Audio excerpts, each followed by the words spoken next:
गानेजा W7 lakh platform number 10 के GRP Secunderabad 14 kilogram. 7 मार्च 2025 को Secunderabad railway police ने सिकंदराबाद रेलवे स्टेशन पर प्लेटफार्मर्स और ट्रेनों पर मंशियात के पेडलर्स के खिलाफ हैरत की जांच पड़ताल का एहतमाम किया है।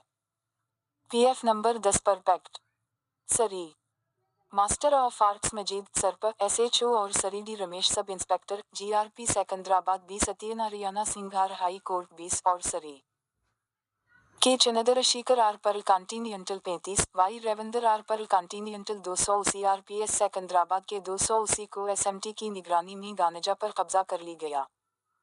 चंद्र डिप्टी IPS सौपर्द SCU inspector general police railway और road safety Shri K Ramesh Naidu IPS ने GRP सिकंदराबाद के अफसरान और मर्दों की तारीफ की और इन्हें उसका बदला दिया जाएगा।